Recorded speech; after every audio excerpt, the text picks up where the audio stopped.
Así que vamos a Daniel 2, el capítulo 2 y el versículo 45 para estudiar en cuanto a la piedra en primer lugar. Dice allí, de la manera que viste que del monte fue cortada una piedra, no con mano, la cual desmenuzó el hierro, el bronce, el barro, la plata y el oro, el gran Dios ha mostrado al rey lo que ha de acontecer en lo porvenir, y el sueño es verdadero y fiel su interpretación. Así que quiero que se imaginen, está esta estatua que representa todos los reinos, desde Babilonia hasta el fin del tiempo. Se ve una piedra gigantesca que viene y golpea en los pies de la imagen, desmenuza todos los metales, desmenuza los pies, y entonces llega a ser una gran montaña que llena toda la tierra. Ahora, ¿qué representa esa piedra y a qué evento se está refiriendo? Vamos a 1 de Pedro, el capítulo 2 y el versículo 6, para primero identificar la piedra. La pregunta entonces es, ¿quién es esta piedra de Daniel 2? Notemos que el verso 35 dice que esta piedra pega en los pies, destruye la imagen y la convierte en tamo. De tal manera que la piedrita dice, destruye la imagen, crece a un gran monte que llenó toda la tierra. Dice, la piedra principal, la piedra del ángulo, Jesucristo. Pero cuando se refiere a construcción, la piedra principal del ángulo es Cristo. Sin embargo, en Daniel capítulo 2, la piedra no es de construcción, al contrario, es de destrucción. Si la piedra de Daniel 2 no representa a Cristo, entonces, ¿qué representa? La piedra viene del monte. El monte representa a la iglesia, representa al pueblo. Si la piedra es cortada del pueblo, la piedra debe representar gente, debe representar al pueblo, pero no cualquier tipo de gente. Debe ser gente especial, un pueblo peculiar. Dice, por lo cual también contiene la escritura: he aquí pongo en Sión la principal ¿qué? La principal piedra del ángulo, escogida, preciosa, y el que creyere en él no será avergonzado. Ahora dice, tenemos una piedra en Sión. Sión era una montaña, ¿verdad que sí? Así que hay una piedra que está en la montaña, Sión. En Daniel 2 dice que la piedra fue cortada ¿de qué? De la montaña. Interesante. Ahora yo pregunto, ¿quién es esa piedra de 1 de Pedro 2 y el versículo 6? Esa piedra representa a Cristo Jesús. ¿Qué representa un monte en profecía? Sí, queridos hermanos, representa el pueblo de Dios, su iglesia, representa gente. Si el monte representa gente entonces, y la piedra es cortada de un monte, ¿qué es la piedra? Claro que sí, representa gente también. Así que vemos que el monte de Daniel 2 representa al pueblo de Dios en los últimos días, de donde Dios, porque dice que la piedra fue cortada no con manos, de donde Dios ha de cortar la piedra. La piedra sabemos que representa simbólicamente a Cristo. La montaña es un símbolo del reino eterno. Ahora, ¿qué significa el hecho de que la piedra viene y golpea en los pies de la imagen y desmenuza todos los metales que representan los reinos de este mundo? Significa que el Señor Jesucristo va a venir del monte de Sión celestial y va a destruir a todos los reinos de la tierra y va a establecer un reino que no se va a corromper jamás. Ahora, ¿qué significa la expresión no con manos? Fíjense que la piedra fue cortada no con manos. Afortunadamente, dejamos que la Biblia se explique ella misma. Hay otros versículos que usan la expresión no con manos. Vamos a Hebreos, el capítulo 9 y el versículo 11, a donde se habla del santuario. Ustedes recuerdan que Dios mandó a construir un santuario en la tierra que era una copia de la maqueta que le mostró Dios a Moisés en el monte. Ahora, fíjense lo que dice en Hebreos 9:11 en cuanto al santuario celestial. El terrenal fue hecho por manos humanas, ¿verdad que sí? Pero fíjense el celestial. Pero estando ya presente Cristo, sumo sacerdote de los bienes venideros, por el más amplio y más perfecto tabernáculo, ese es el tabernáculo celestial, y luego que dice, no hecho de manos, y luego explica, es decir, no de esta creación. Yo pregunto, ¿quién estableció todos los reinos que se levantaron antes de este? Fueron gobernados por seres humanos, ¿verdad que sí? Pero según la profecía, este último reino no es hecho con manos humanas, es una obra divina de Dios. Es decir, el reino que se va a establecer eterno en este mundo no es un reino creado por los seres humanos, sino que es un reino sobrenatural creado por Dios. Fíjense Marcos 14 y el versículo 58. Marcos 14, 58 usa la misma expresión, no con manos. Aquí ustedes recuerdan que Jesús dijo, destruid este templo y en 3 días lo edificaré. Ahora fíjense lo que dice Marcos 14, 58.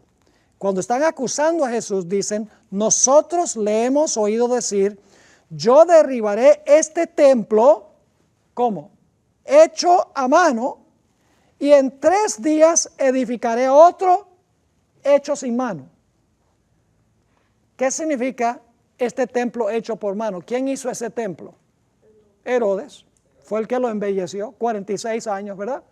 Pero yo pregunto, ¿a qué templo se estaba refiriendo Jesús? Se estaba refiriendo al templo de su cuerpo. Cuando Jesús resucitó con un cuerpo glorificado. ¿Resucitó con su cuerpo humano común y corriente? No, resucitó incorruptible e inmortal. Cuando resucitó, el cuerpo se lo dio su Padre, se lo dio Dios, un cuerpo sobrenatural. Es decir, la expresión no con manos significa que el reino que va a imperar en este mundo para siempre no es un reino creado por los seres humanos. Es un reino creado por Dios, sobrenatural y milagroso, sin intervención de seres humanos. Entonces, ¿qué significa? Que hay una piedra que golpea los pies de la estatua, una piedra no hecha con manos. Sencillamente, mis hermanos y hermanas, significa que este reino será establecido por un acto milagroso de Dios. Así que con esto concluimos que el cortar de la piedra del monte es la separación a través de los ángeles del Señor del trigo que va a terminar la obra y la cizaña que va a ser destruida. En otras palabras, hermanos, aquí Dios nos está mostrando cómo la iglesia, representada aquí por una piedra, por un remanente fiel, Dios va a hacer que estos reinos caigan a los suelos por el poder de la palabra y del Espíritu. Y esta piedra llenará la tierra del evangelio de Jesucristo. ¿Será cierto eso? Ahora, ¿qué representa la montaña? La piedra luego se convierte en una gran montaña que cubre toda la tierra. Bueno, tenemos que comparar Daniel 2, 34 y 35 con Daniel 2, 44 para saber qué representa la montaña. Dice en Daniel 2, 34 y 35, estabas mirando hasta que una piedra fue cortada, no con mano, e hirió a la imagen en sus pies de hierro y de barro cocido y los desmenuzó. Entonces fueron desmenuzados también el hierro, el barro cocido, el bronce, la plata y el oro, y fueron como tamo de las eras del verano, y se los llevó el viento sin que de ellos quedara rastro alguno. Mas la piedra que hirió la imagen fue hecha un gran monte que llenó toda la tierra. Ahora, esa es la descripción que da Daniel a Nabucodonosor de lo que Nabucodonosor vio en el sueño. Pero el versículo 44 nos explica qué significa lo que vio el rey. Dice en el versículo 44 lo que significa el gran monte que llenó toda la tierra. Dice, en los días de estos reyes, es decir, de los pies, el Dios del cielo levantará un reino que no será jamás destruido, ni será el reino dejado a otro pueblo, desmenuzará y consumirá a todos estos reinos, pero él permanecerá para siempre. La montaña significa el reino eterno de Cristo Jesús, porque en la Biblia un monte simbólicamente representa un reino. Es decir, la piedra que pega en los pies de la imagen representa la segunda venida de Cristo Jesús, Y la montaña significa el reino eterno que va a establecer cuando Jesús regrese por segunda vez. Y reinará sobre toda la tierra para siempre, como Rey de Reyes y Señor de Señores. La piedra que es cortada del monte representa a la iglesia, pero no a cualquier iglesia. No a la iglesia militante, sino a la iglesia triunfante, a la iglesia purificada. Ilustrativamente, la piedra que es cortada del monte vendrá y le pegará en la estatua, en los pies, y desmenuza todo el sistema de los reinos. ¿Por qué? Porque la piedra hará una obra misionera especial, impactante y penetrante, tanto así que los reinos serán desmenuzados, porque se traerá una gran multitud entre todas las naciones. Porque la Biblia nos dice que el reino que se va a establecer no es de aquí, es de allá. No es natural, sino que es sobrenatural. Sino que Dios va a establecer un reino completamente independiente y separado de los reinos de este mundo. Los 144,000 están ilustrados, están representados en la piedra que es cortada del monte en Daniel 2. Si los 144,000 forman el reino, y el reino es lo mismo que la piedra que es cortada del monte, entonces la piedra son los 144,000, la iglesia triunfante. La piedra, los 144,000, el gran monte, la gran multitud. Enoch Marshalls. Ahora, el Señor Jesucristo se refirió a esta profecía de Daniel 2. Quiero que notemos Mateo 21 y el versículo 44. Siempre que estudiamos nosotros esta profecía debemos hacer una aplicación personal. Debemos hacer una aplicación a nosotros individualmente. Ahora fíjense lo que dijo Jesús. Hablando a un grupo de judíos, dice: el que cayere sobre esta piedra, está hablando de sí mismo, el que cayere sobre esta piedra será quebrantado. Y sobre quien ella que cayere, le desmenuzará. Es decir, lo que está diciendo Jesús es que nosotros podemos caer sobre la piedra para que se rompa y se quebrante nuestro yo, nuestro egoísmo.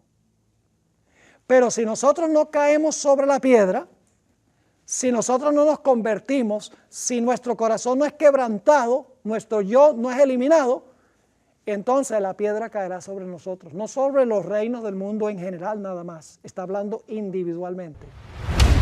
Y dice aquí que los desmenuzará.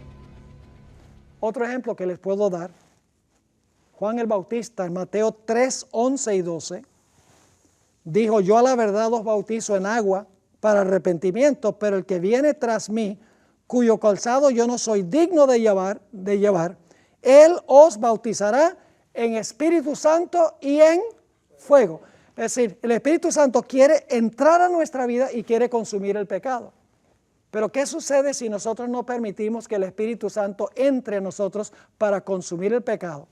Sigue diciendo Juan el Bautista: su aventadora está en su mano y limpiará su era, y recogerá su trigo en el granero y quemará la paja en fuego que nunca se apagará. Es decir, tú puedes permitir que el Espíritu Santo consuma como fuego tu pecaminosidad, pero si no lo haces, ese fuego finalmente te va a destruir a ti. El Señor Jesucristo declaró en Juan 3 y el versículo 3 y el versículo 5, hablando con Nicodemo, respondió Jesús y dijo: de cierto te digo que el que no naciere de nuevo no puede ¿qué? Ver el reino de Dios. Y fíjense que Daniel 2 está hablando del reino de Dios, del reino eterno de Dios.